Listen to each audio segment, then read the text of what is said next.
Hello. Hello.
Mithilesh जी, स्वागत है आपका। फ्लाइट ड्रीम के इस सेशन में मैं अपनी नई किताब पुरानी डायरी के विषय में आप सबके सामने हूँ। और सबसे पहले मैं धन्यवाद देता हूँ फ्लाइट ड्रीम पब्लिकेशन को कि जिनके सौजन्य से ये आज डिजिटल अवतार में मेरी किताब पुरानी डायरी पब्लिश हुई है, रिलीज़ हुई है। आज के युग में बहुत बहुत धन्यवाद जयंत जी, मिथिलेश जी, आप का। और नई किताब की सारी जो बधाई है, ये सब पहला श्रेय तो आपको ही जाता है। आज के युग में जब लॉकडाउन भी चल रहा है इस समय, और नई पुस्तकें मतलब प्रिंट होने में भी समस्या है और मिलने में भी, तो डिजिटल अवतार के रूप में इस प्लेटफॉर्म का फ्लाइट ड्रीम ने भरपूर उपयोग किया है। कल एक किताब स्वयं सिद्धा रिलीज़ की थी, आज मेरी किताब पुरानी डायरी रिलीज़ की है। मुझे बेहद खुशी है इस बात की कि किताबों का और प्रकाशन का और सबका एक वाइड स्कोप होता जा रहा है। जब हम फिज़िकली बुक पढ़ते हैं उसके साथ साथ अब डिजिटल का ज़माना भी आ गया है। तो मैं अब आपके प्रश्न लेता हूँ। और नागर जी, आपका भी स्वागत है। और अनिल रॉय, ओ हो गुरु जी हमारे, ये भी वॉच कर रहे हैं। इसमें मैं क्या कहते हैं, विक्रम दीवान जी का जो सबसे पहला प्रश्न है कि आप सामाजिक, हॉरर, पैरानॉर्मल विभिन्न प्रकार के उपन्यास कैसे लिख लेते हैं। विषय जो है इसमें देखिए, आदमी जो अब इसमें कोई परेशानी नहीं होती है कि जो हमारा कहानी है हम लिखते हैं, सोचते हैं, जो हम किरदार लेते हैं कहानी का या उपन्यास का, वो हम अपने आसपास की घटनाओं से लेते हैं। और हर रोज़ जब भी हम आसपास की घटनाएं पढ़ते हैं, देखते हैं, महसूस करते हैं, वो विभिन्न विषयों की होती है। तो उसमें सोशल भी होता है, लव भी होता है, हॉरर भी होता है, कॉमेडी भी होता है। तो उन सबको अपने अंदाज में लिखने की मैं कोशिश करता हूँ। बहुत बहुत शुक्रिया आलोक जी, विकास जी। तो इसमें मेरी रुचि रही है शुरू से पढ़ने में। मैं हर शैली और विद्या की किताबें पढ़ता था, तो इसलिए लिखने में भी मेरे को कोई दिक्कत महसूस नहीं हुई है। अगर आप अपनी रुचि हर विषय में रखेंगे कि आप किसी एक जोन की किताब ना पढ़ के सबको पढ़ें, तो लिखने का भी फिर वैसे आपको कहते हैं, राइटिंग भी बिल्कुल आपकी वैसे हो जाएगी। अब दूसरा उनका विक्रम दीवान जी का प्रश्न है कि एक उपन्यास को लिखने और एक कहानी को लिखने में अंतर और कितनी मुश्किल होती है। मंजरी शुक्ला जी, आपका भी बहुत बहुत स्वागत है। रश्मि सिन्हा जी का भी स्वागत है। कहानी का एक छोटा दायरा होता है और उपन्यास का बहुत बड़ा होता है। कहानी एक पात्र के साथ भी लिखी जाती है, दो पात्र के साथ भी होती है। छोटी सी कहानी एक छोटे से संदर्भ में लिखी जाती है। उसमें का जब हम एक उपन्यास को उसमें अगर लिखने बैठते हैं तो उसका एक वाइडर स्कोप होता है। उसमें एक सिर्फ उपन्यास में एक लंबे समय का पीरियड लेके कई बार एक छोटी घटना पे भी उपन्यास लिखा जाता है, लेकिन उसमें पात्र अधिक होते हैं। उनको कहते हैं एक्सप्लेन करना, उनका बैकग्राउंड बनाना कि पात्र कौन है, क्या है, उन सब चीज़ों को ध्यान में रख के उपन्यास लिखा जाता है। और कहानी के अंदर कई बार क्या होता है कि सिर्फ एक पात्र आया, उसने अपनी अभिव्यक्ति कही, या दो पात्र आपस में बोलचाल कर किसी भी एक विषय में बोल के चले गए और वो कहानी हो जाती है, जबकि उपन्यास में एक वाइडर स्कोप होता है। पुरानी डायरी जो मेरी ये पुस्तक है, इसके अंदर टोटल मिला के 11 कहानियाँ हैं मेरी। और ये कहानियाँ मैंने विभिन्न कहते हैं समय में लिखी थी। डायरी तो वैसे कहा जाए तो नाम आपने मिथिलेश जी रख दिया है। वैसे मैं डायरी में कभी कहानियों के लिए मेंटेन नहीं की, लेकिन जो दिमाग में और एक कंप्यूटर में अपने मैं फाइल बना के उसमें बुलेट पॉइंट में लिख देता था कि इस विषय पे लिखनी है और इस पॉइंट पे लिखनी है। तो बस धीरे धीरे मैं लिखता गया और इस जो पुरानी डायरी में जो दिल के करीब थी कुछ कहानियाँ जो आपके सामने हैं। और इसके अंदर टोटल 11 कहानियाँ हैं। एक है 10 वर्ष बाद पुरानी दिल्ली। पुरानी दिल्ली के बारे में बताता हूँ कि इसके अंदर मैंने पुरानी दिल्ली का आपको भ्रमण करा दिया है कि जहाँ मैं रहा था, मेरा जन्म हुआ पुरानी दिल्ली में। मैं कहते हैं पढ़ाई की मैंने, मेरा विवाह भी वहीं हुआ। और इसके अंदर आप देखेंगे कि एक मैंने मकान का जिक्र किया है जिस मकान में मैं रहता था। और कुछ और जो पुरानी यादें थी पुरानी दिल्ली की, उसको मैंने लिखा। एक पुराने दिन में भी ऐसे है कि आदमी जब काफ़ी समय बाद जब कोई घटना हो जाती है तो उसे कई चीज़ें पुरानी याद आती हैं, तो वो पुराने टाइम में चला जाता है। इसमें एक उद्योगपति की मैंने एक छोटी सी कहानी लिखी कि जो कार में चलता था, उसका कार का एक्सीडेंट हो गया और फिर उसकी पत्नी ने उसको कार लेने नहीं दी। वो टैक्सी में आया जाया करता था और मेट्रो में, और वहाँ उसका जीने का थोड़ा नज़रिया बदला और वो अपने पुराने दिनों में चला गया जब वो एक छोटी सी नौकरी करता था, काम करता था। तो वो यादें, वो पुराने दिन की उसमें मैंने लिखने की कोशिश की है। एक पूर्वाभास उसमें है, चौथी कहानी है पूर्वाभास। इसके अंदर दो चीज़ें हैं। एक तो जैसे कि आजकल मेडिकल प्रोफेशन है, उसके अंदर कि अब हम जाते हैं, पहले ज़माने में जब डॉक्टर के पास जाते थे, वो नब्ज़ देख के या आपकी हालत देख के उसको आपके क्या कहते हैं बीमारी का इलाज करता था। जबकि आजकल डॉक्टर जो हैं वो हर किसी को जाते ही टेस्ट लिख देते हैं, चाहे उसकी ज़रूरत हो ना हो। एक तो उस पर थोड़ा कटाश है, और दूसरा ये कि कल कुछ सपनों का, कि आपके जो सपनों में आता है कई बार वो सच होता है। वो पूर्वाभास आपको पहले से आगमन का, किसी भी घटना के आगमन का एक सूचना दे जाता है सपने के माध्यम से। पांचवी कहानी है ब्लू टर्बन। ये एक विशेष कहानी है।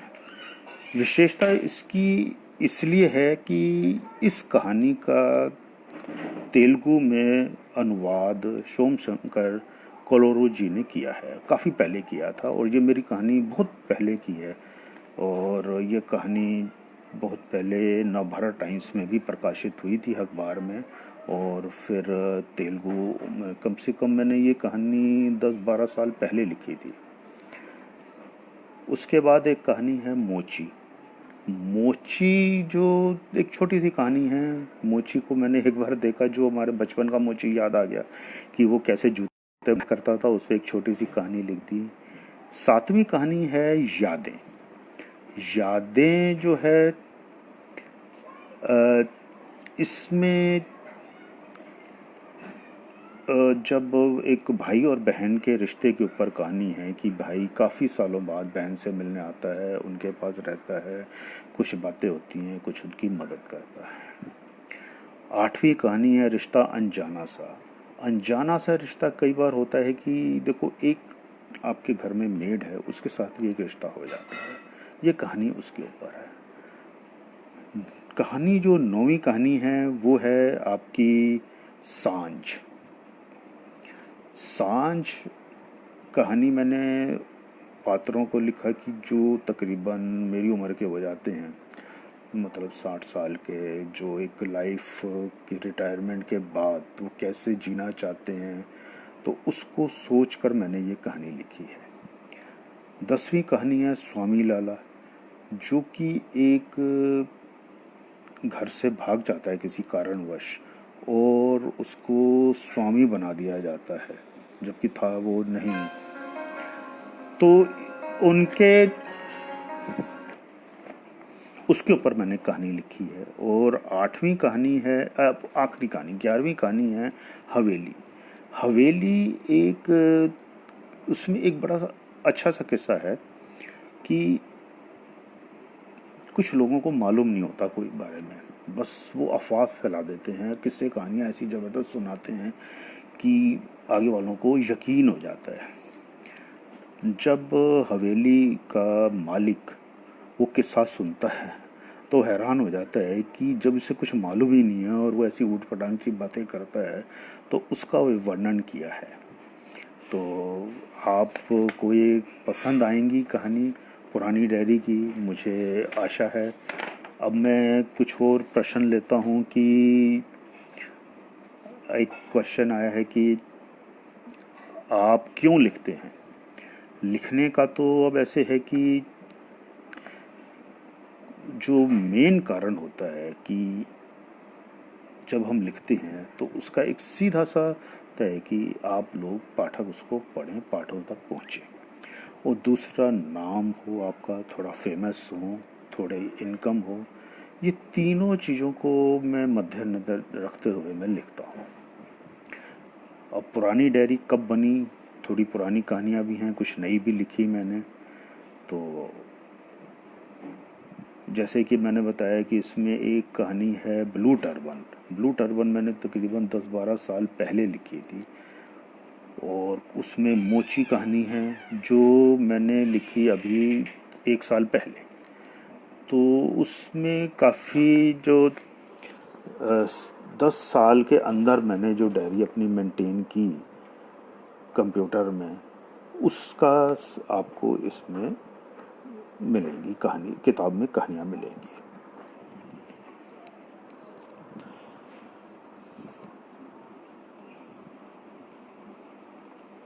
और अगर आपका और कोई प्रश्न हो आर्य प्रकाश श्री राम जी, आपका भी स्वागत है।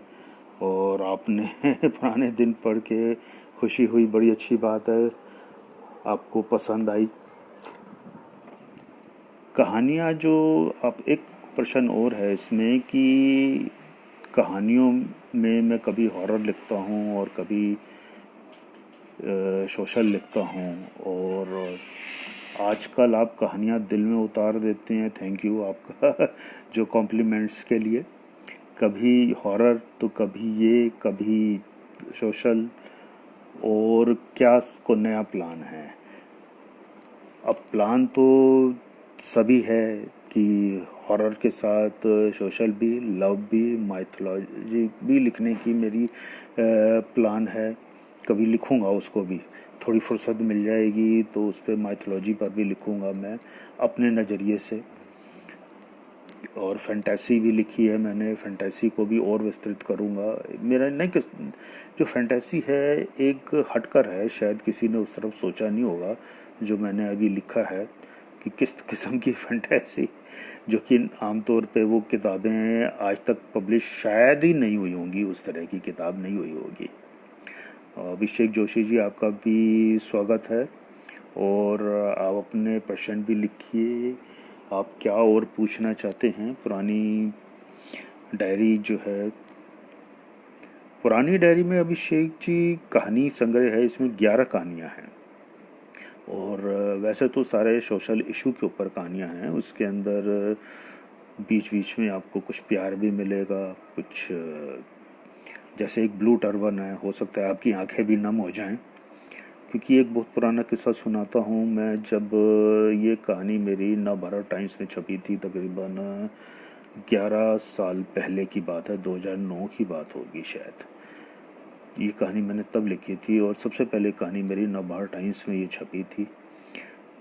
तो उस कहानी को पढ़कर एक सिख सज्जन का मेरे पास फ़ोन आया कि ये कहानी लगता है आपके ऊपर घटित हुई है, और उनको रोना आ गया। तो मुझे बड़ा अच्छा लगा कि मेरी कहानी पढ़कर उनको वास्तविक कहानी लगी। हालांकि कहानी मेरे ऊपर तो नहीं है वो, उसमें कुछ हिस्सा मेरे ऊपर है, बाकी तो कहानी मैंने जब मैंने टीवी चैनल चलाया तो उसमें जो मैंने जिक्र भी किया कि कुछ सिख शरणार्थी आए और उन्होंने, जो पाकिस्तान से आए थे, और उन्होंने अपना हाल बताया वहाँ का कि वो दुखी थे, वो इंडिया में रहना चाहते थे। उसको देखकर मैंने वो कहानी लिखी, ब्लू टर्बन। अब मिथिलेश जी कहते हैं, रिश्तों की छतरी से लेकर इस किताब की जर्नी कैसी रही? बहुत अच्छी जर्नी है। आप लोगों को रिश्तों की छतरी पसंद आई, मुझे लगता है बिल्कुल वैसी ही आपको पुरानी डायरी भी पसंद आएगी, क्योंकि फ्लेवर वही है। उसके अंदर रिश्तों का फ्लेवर था, इसके अंदर सोशल इश्यूज जो हैं उनका फ्लेवर है। आपको अवश्य पसंद आएगा, मुझे पूरी उम्मीद है कि आपको पसंद आएगा।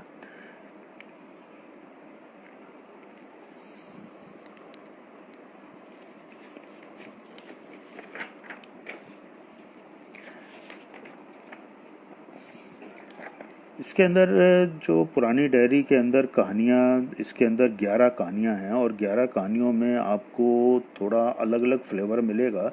आपको यह नहीं लगेगा, हालांकि जो जैनर तो एक ही है, सोशल इश्यूज हैं सबके अंदर, जिसके अंदर ये पुरानी डायरी लिखी गई है, और वो मेरे दिल के काफ़ी करीब है। जो सामाजिक इशू हैं, शुरू से मैंने कोशिश की है कि सामाजिक इश्यूज में मैं कहानियाँ लिखूं, क्योंकि जो मुझे लगता है कि समाज में कुछ बदलाव आने चाहिए, तो कहानियों के माध्यम से मैंने कोशिश की है। अगर मैं ऐसे या आर्टिकल लिखूं तो लोगों को शायद पसंद ना आए, लेकिन जब उसको आप कहानी के रूप में लिखते हैं तो लोग उसको पसंद करते हैं, कहानी को।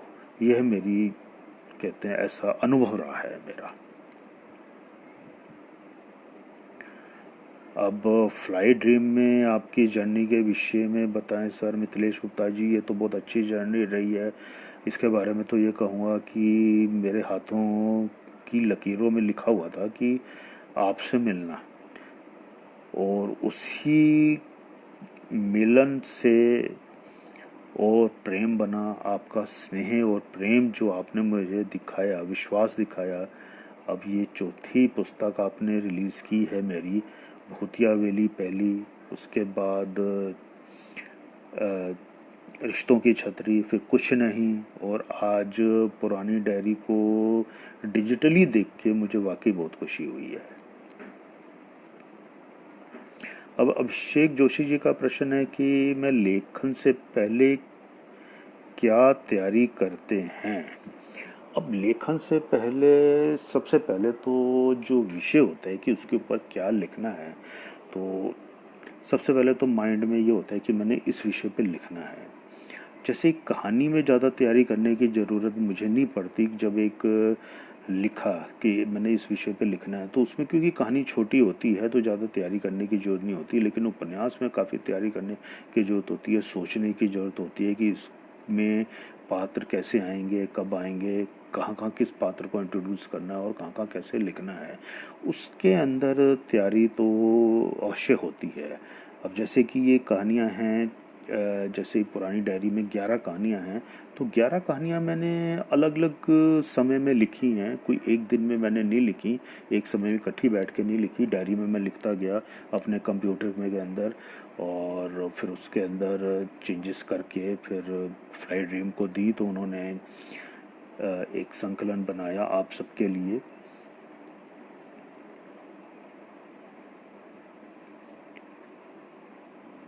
पात्र जो है कहानी लिखने से पहले कहानी, तो ये बात तो है कि जब कहानी लिखते हैं तो उसको, मेरा मानना ये है कि उसमें क्रिप्स होना चाहिए, कि मतलब ये ना हो कि वो पढ़ने वाले को बोर करे, कि अननेसेसरली प्रसंग नहीं डालने चाहिए उसके अंदर।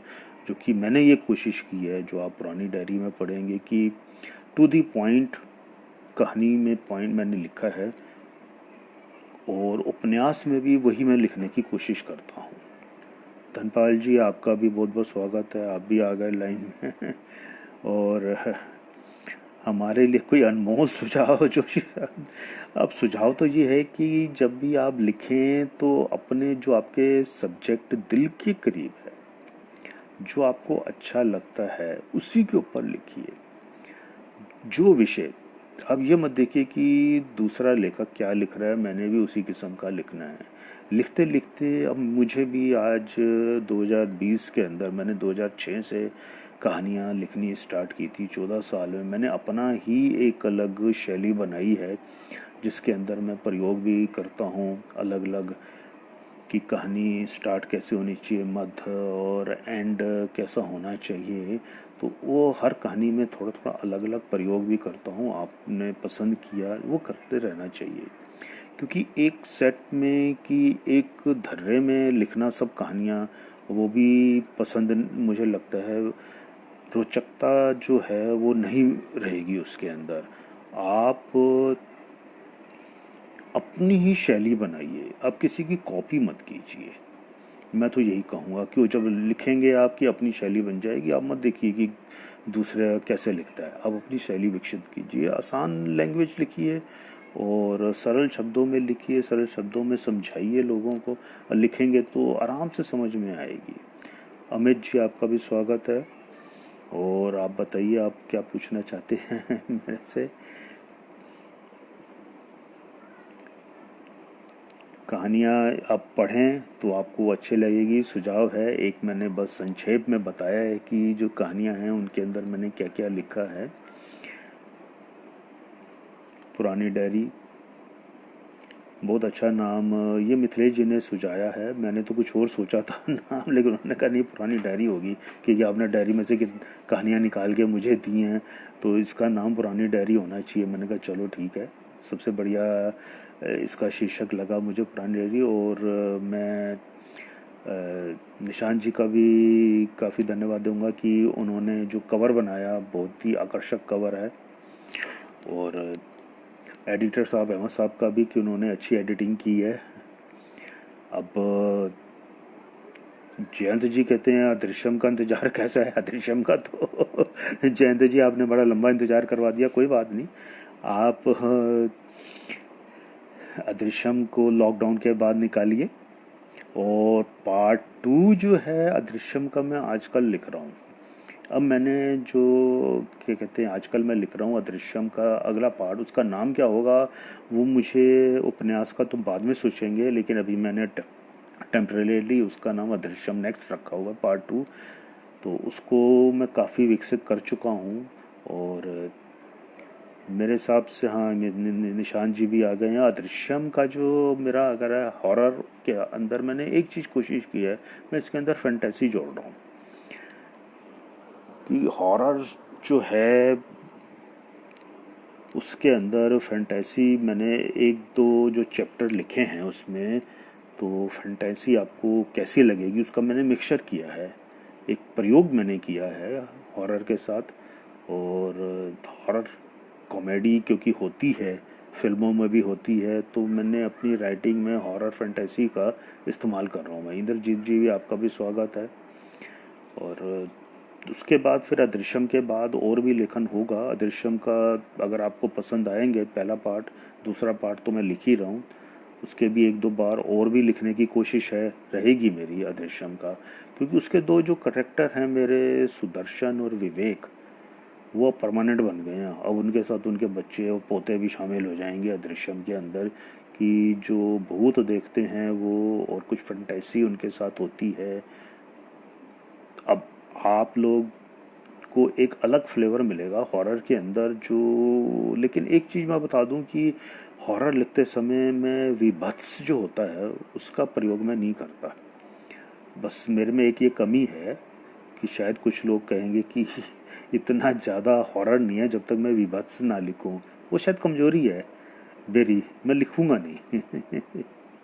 कि विभत्सपन कहते हैं उसमें है ना, बहुत ज़्यादा खून खराबा तो होता है उसके अंदर। कि आपने भूतिया हवेली के अंदर भी देखा होगा कि बिल्ली है, उसने प्रतिशोध किया और मारा, अपने बदला लिया अपने कत्ल का, तो वो खून खराबा तो होगा। लेकिन जो विभत्सपन है जैसे कि हॉरर के अंदर अधिकांश राइटर लिखते हैं, वो मेरे कहते हैं लेखन में नहीं मिलेगा आपको। ये एक अंतर मैंने रखा है। और आपका बहुत बहुत शुक्रिया। आपका और भी आप पूछना चाहते हैं तो स्वागत है आपके प्रश्नों का।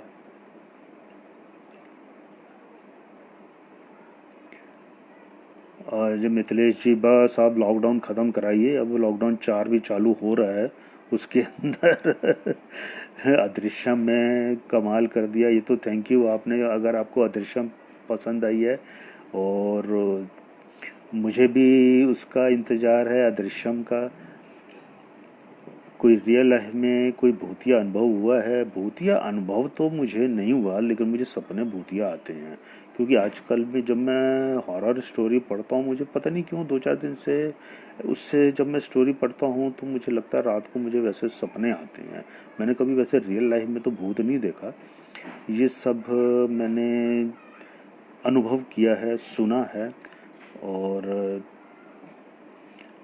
अदृश्यम के बारे में मैं एक चीज़ कहूँ, जो उसके 2 पात्र हैं वो मैंने कैसे लिए, ये शायद आपको बता देता हूँ मैं आज।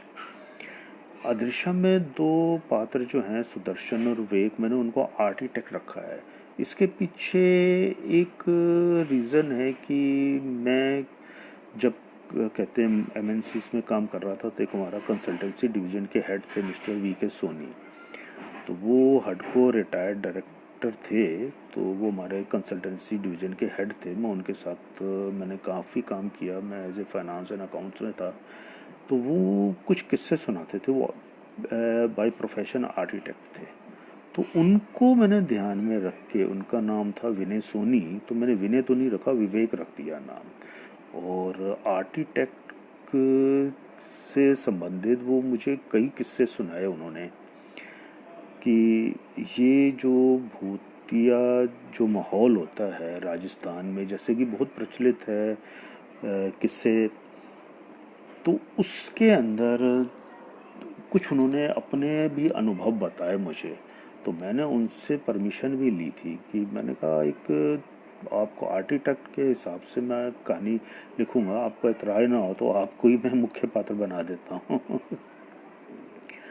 हॉरर लिखते हुए कल्पना भावी होने लगती है, ये अभिषेक जोशी जी हैं। बिल्कुल बिल्कुल कल्पना तो हावी होती है, तभी मैंने उसमें फैंटेसी का बिल्कुल कहते हैं। अभी जो अदृश्यम का मैं नेक्स्ट पार्ट लिख रहा हूँ उसके अंदर तो मैंने बहुत ही कल्पना की है और बहुत हावी होने लगी है मेरे अंदर। मैं तो ये महसूस करने लगा हूँ कि जो पता नहीं वो रियल है कि नहीं है, लेकिन उसके अंदर आपको पसंद आएगी इतनी मैं उम्मीद ज़रूर रखता हूँ कि कल्पना बहुत हावी होती है हॉरर लिखते वक्त। बिना कल्पना के तो हॉरर लिखना शायद मुश्किल है। अब मिथिलेश जी कहते हैं कि प्रकाशन का बड़ा लंबा इंतज़ार है।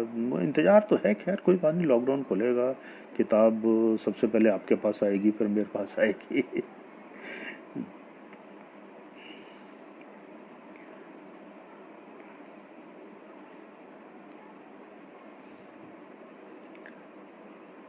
और आपका कोई प्रश्न हो आप बताइए इसमें।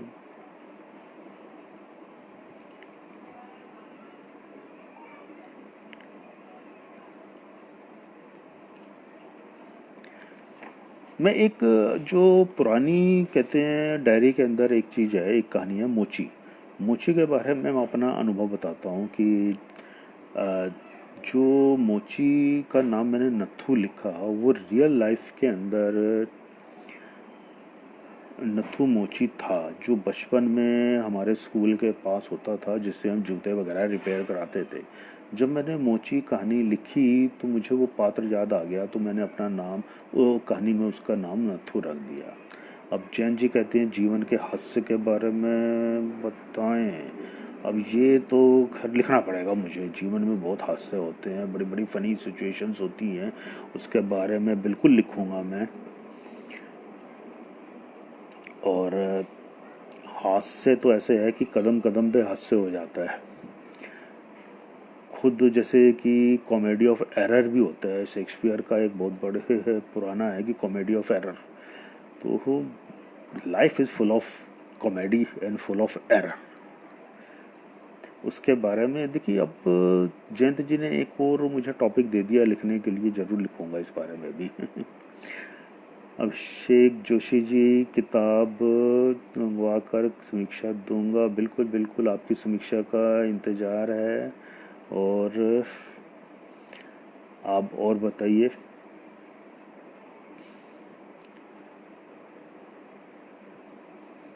फिर मिलेंगे आपसे, अति शीघ्र मिलेंगे। जयंत जी, मिथिलेश जी का बहुत बहुत शुक्रिया फ्लाइट ड्रीम्स के साथ जुड़ने का। फ्लाइट ड्रीम्स के साथ इतने सारे जो अनुभव रहे, बड़े अच्छे अनुभव रहे। 2018 से आज तक 4 किताबें तो उन्होंने प्रकाशित की हैं, 5वीं उनकी लॉकडाउन में बची हुई है। और किताबें भी हैं, आपको पढ़ने को मिलेंगी। बस मैं तो आपसे ये, क्योंकि अब तो मैं फुल टाइम आफ्टर रिटायरमेंट आ गया हूँ राइटिंग के अंदर, तो आप अपने बताइए आप क्या लिख पढ़ना पसंद करते हैं। कोशिश करूँगा और वो भी लिखूँ मैं। आपका बहुत बहुत शुक्रिया, धन्यवाद। अब मैं आपसे इजाज़त लेता हूँ, फिर मिलेंगे, जल्दी मिलेंगे। Thank you.